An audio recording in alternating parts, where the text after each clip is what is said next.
तो दर्शकों, देश की राजधानी दिल्ली में लगातार अपराधों का बढ़ता सिलसिला दिल्ली पुलिस के लिए एक बड़ी चुनौती बना था, लेकिन दिल्ली पुलिस ने अब ऑपरेशन कवच चलाया है, जिसके बाद कई कुख्यात अपराधियों को दिल्ली पुलिस ने न सिर्फ पकड़ा है बल्कि उन अपराधियों को सलाखों के पीछे पहुंचाया है, जिसके बाद अब दिल्ली पुलिस के इस ऑपरेशन कवच की चारों तरफ चर्चा हो रही है। रिपोर्ट आपको दिखाते हैं।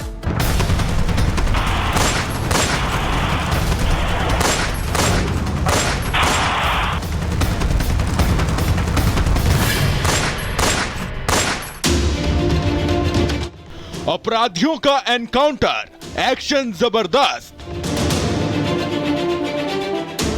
गुंडे टू गैंगस्टर, पुलिस की नजर। दिल्ली पुलिस ने अब गैंगस्टर्स पर चौतरफा प्रहार करना शुरू कर दिया है।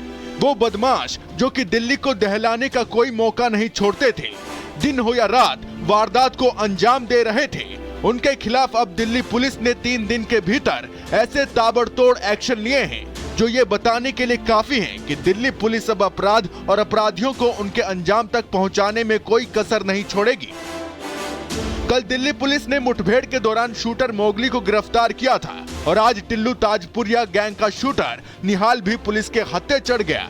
रोहिणी इलाके में पुलिस को आता देख इसने स्कूटी से भागने की कोशिश की और पुलिस पर फायरिंग करने लगा, जिसके बाद पुलिस की जवाबी कार्रवाई में पैर में गोली लगने से निहाल घायल हो गया और पुलिस ने इसे धर दबोचा। अब आपको इस शूटर की क्राइम कुंडली बताते हैं।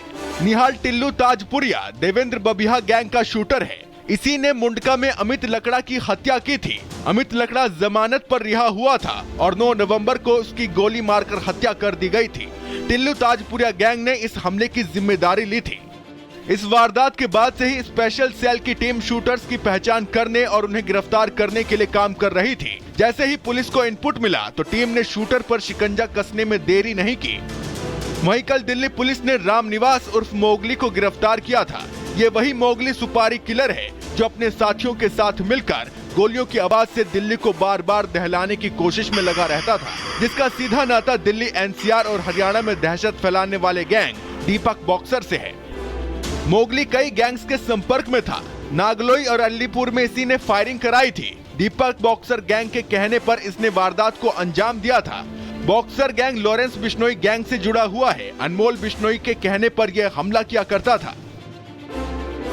मोगली वो शार्प शूटर है जिसके जरिए जेल में बंद लॉरेंस बिश्नोई दिल्ली में अपना वर्चस्व बनाने की जुगत में था। ये पैसे मिलने पर किसी को भी धमकाने या फिर हत्या करने का काम करता था। नागलोई और अलीपुर में शूटर मोगली और उसके साथियों ने एक्सटॉर्शन मनी के लिए कारोबारी के ठिकानों पर फायरिंग की थी। सिर्फ मोगली पर ही नहीं, दिल्ली पुलिस दिल्ली के कई और गैंगस्टर्स पर भी शिकंजा कस रही है। रात भर छापेमारी हो रही है। दिल्ली के सभी इलाकों पर नजर रखी जा रही है। यानी माफिया और उनके शूटर्स का अब बच पाना नामुमकिन है, क्योंकि दिल्ली पुलिस ने ठान लिया है कि दिल्ली अब अपराध मुक्त राजधानी बनकर रहेगी। Bureau report, republic Bharat. तो दर्शकों, दिल्ली पुलिस के ऑपरेशन लंगड़ा की आपने कहानी सुनी। अब बात उत्तर प्रदेश पुलिस के ऑपरेशन लंगड़ा की बात करेंगे। दरअसल उत्तर प्रदेश में शायद ही कोई दिन ऐसा जाता हो जब कोई अपराधी पकड़ा ना जाता हो। उत्तर प्रदेश पुलिस ने जब से अपने ऑपरेशन लंगड़ा को ऑपरेट किया है, तब से लगातार अपराधियों के अंदर डर है, खौफ है। अब इस ऑपरेशन का शिकार कौन सा अपराधी बना है, इस रिपोर्ट के जरिए आपको बताते हैं।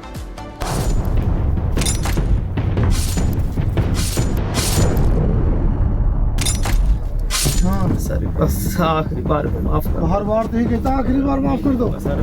ये तस्वीर है उत्तर प्रदेश के मुजफ्फरनगर के बुढ़ाना की, और हाथ जोड़कर पुलिस के सामने गिड़गिड़ाता और माफी मांगता ये शख्स एक शातिर बाइक चोर है। हर बार तो ही कहता आखिरी बार माफ कर दो, जिस पर उत्तर प्रदेश पुलिस की ऑपरेशन लंगड़ा की गाज गिरी और दर्जनों मामलों में वांटेड इस अपराधी के एक पैर में गोली लगी। उत्तर प्रदेश पुलिस की बुलेट के आगे अपराधी बेदम नजर आ रहे हैं और हर दिन उनकी शामत आ रही है। चुन चुन कर अपराधियों का हिसाब हो रहा है और एक के बाद एक अपराधी जेल की सलाखों के पीछे पहुंच रहे हैं। पिछले 24 घंटों की बात करें तो उत्तर प्रदेश पुलिस 6 एनकाउंटर कर चुकी है, जिसमें 8 बदमाश गिरफ्तार हुए हैं। उन्हीं बदमाशों में एक का एनकाउंटर मुजफ्फरनगर में हुआ। बदमाश का नाम नजरू बताया जा रहा है, जिस पर दर्जनों केस दर्ज हैं। एक व्यक्ति संदिग्ध दिखाई दिया, आता हुआ दिखाई दिया और उसने पीछे मुड़ा और क्राउन स्कूल की तरफ भागा। उसका पीछा किया गया तो वहाँ पर उसने गन्ने के खेत में छिप करके अपने बचाव में फायरिंग की पुलिस वालों पर, और पुलिस ने अपनी आत्मरक्षा उस पर फायरिंग की। उसके पैर में गोली लगी है, उसको तुरंत CSC यानी बुढ़ाना भेज दिया गया है। उत्तर प्रदेश पुलिस ने आज दूसरा एनकाउंटर मथुरा में किया, जिसमें नाबालिग बच्चे से दुष्कर्म के आरोपी सतीश कुमार के पैर में गोली लगी, जिसके बाद उसे अस्पताल में भर्ती कराया गया। आरोपी के कब्जे से पुलिस ने एक तमंचा और कारतूस भी बरामद किया है। सतीश पुत्र नवमचंद, जिसकी उम्र लगभग 40 साल होगी, उसके साथ आज कोतवाली पुलिस मुठभेड़ हुई है। इस पुलिस मुठभेड़ में उसके पैर पर गोली लगी है। उसके कब्जे से एक तमंचा, 2 खोखा कारतूस और एक जिंदा कारतूस मिले हैं।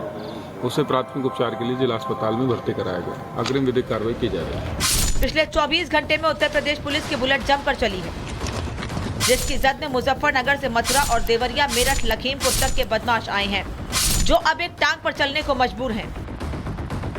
मैसेज क्लियर है, उत्तर प्रदेश में सीएम योगी की हुकूमत है और उत्तर प्रदेश में जो कानून हाथ में लेगा वो या तो दुनिया में नहीं रहेगा या अपने पैर पर खड़े होने लायक। कानून से खिलवाड़ करने वालों का इलाज पक्का होगा और हर अपराधी सलाखों के पीछे जाएगा। Bureau report, republic Bharat. हर बार तो ही कहता आखिरी बार माफ कर दो।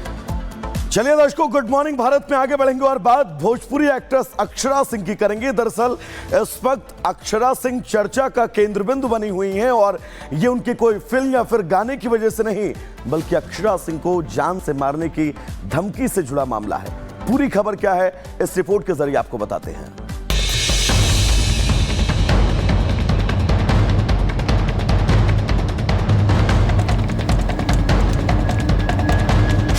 भोजपुरी फिल्मों में अपने लटके झटके डांस और शानदार डायलॉग से फैंस को दीवाना बनाने वाली एक्ट्रेस अक्षरा सिंह इन दिनों चर्चा में है।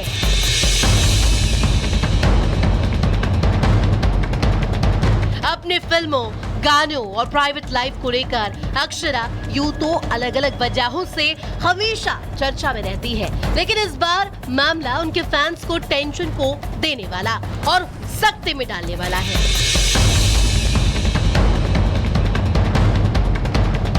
अक्षरा सिंह के साथ पहले भी कई तरह की घटनाएं हुई हैं, लेकिन अभी जिस वजह से वो चर्चा में है, इसके बारे में किसी ने सोचा नहीं होगा।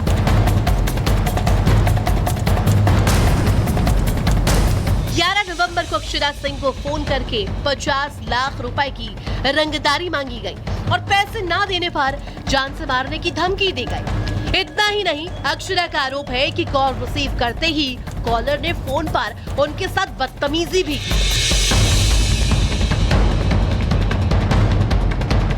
धमकी मिलने के बाद अक्षरा सिंह ने बिहार के दानापुर में मामला दर्ज कराया, जिसमें बताया गया कि 11 नवंबर की रात करीब 12:20 पर उन्हें 2 अलग अलग नंबरों से कॉल आया, जिसमें उन्हें 2 दिनों के अंदर पैसे ना देने पर जान से मारने की धमकी दी गई।